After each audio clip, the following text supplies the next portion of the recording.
Hello and welcome to another Imagine Croydon news bulletin. In the headlines this week, is gang culture making a return?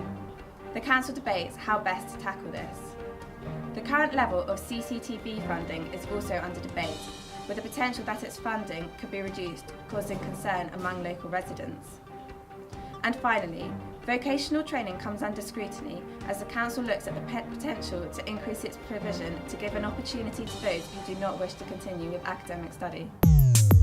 Gang culture is something which many people feel needs to be tackled.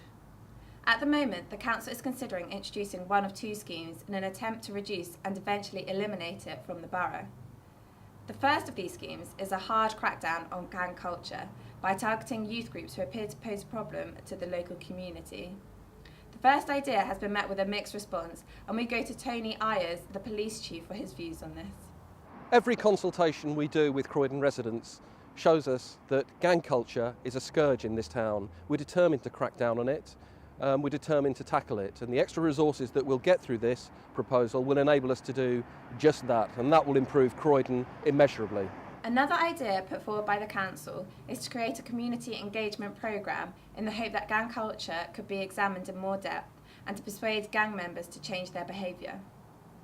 This idea has been praised by local youth campaigner Amy Tamson, who is wary of the crackdown as she feels it indiscriminately punishes young people who may not ever be part of a gang.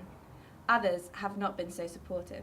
Well, it's just another waste of money, isn't it? Why should my tax money go towards giving these kids all these things to do? They're not interested. You want to get out there, fight the crime. I'm just not happy. I think it's a brilliant initiative because I think what they've been doing previously is basically going in it and trying to break the young people up and hoping they will go back to school or go back to a community or go back home and doing something positive, but actually trying to see what the problem is, actually giving them something to do is basically showing that they care about the young people, because one of the reasons why young people get into crimes in the first place is because they want that role model. They have this community that's offering them everything they want and it's attractive to them, whereas now that the council's kind of trying to tackle that, trying to offer something even better, shows that they actually really thought about it.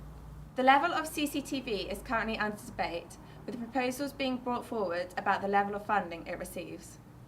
This has caused a certain level of concern among local residents who believe that CCTV helps keep them safe and helps to reduce crime. However, others have confronted the council on this issue as they believe that the level of CCTV is already too high and want to see the number of cameras reduced in order to minimise the Big Brother culture that currently exists. Our reporter is with a local resident who is a strong believer in greater funding for CCTV.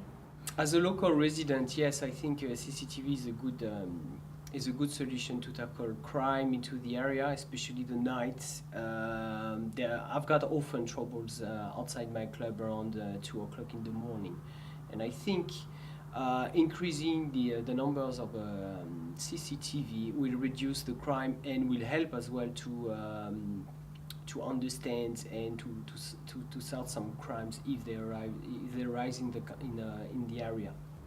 Other local residents believe that the cameras need to be removed as they are invading privacy and do not provide adequate deterrence to criminals.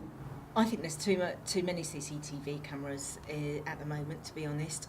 I always feel like somebody's watching me all the time. I don't like it at all. I think the money would be better spent, on the police. I want to see bobbies on the beat, not more cameras, to be honest. So no to more CCTV cameras. On to our next story. Not all students are suited to the academic rigour of traditional subjects, and the council already has a number of vocational training programmes in place for those who wish to explore less academic areas of study. This week, the council are deciding what to do with the current vocational study programme. An increase in funding would see more traineeships in industries such as leisure and tourism, catering and construction. Our reporter is with a local entrepreneur who already takes on apprentices. Yeah, I'm very much in favour of this. I love apprentices. We've got a couple in at the moment. They bounce in every morning full of energy. It's obviously a really good opportunity for them too to get first-hand experience of the world of work. I think this is really good. Putting more money towards it is actually going to attract a lot more people into the scheme, and for businesses and the apprentices themselves, it's win-win. Of course, not everyone is a fan of the proposed increase in funding for vocational courses because they see it as an abandonment of the traditional subjects. Our reporter is with someone who holds this view. Just because students underachieve does not mean we should be investing loads of money in vocational courses. We should still be concentrating on our traditional subjects. Students' underachievement could be down to a whole range of factors, not necessarily to do with the requirement for vocational courses. Therefore, we should not be spending money in that area of education. Finally, we go to the current standings in the Croydon2040 game.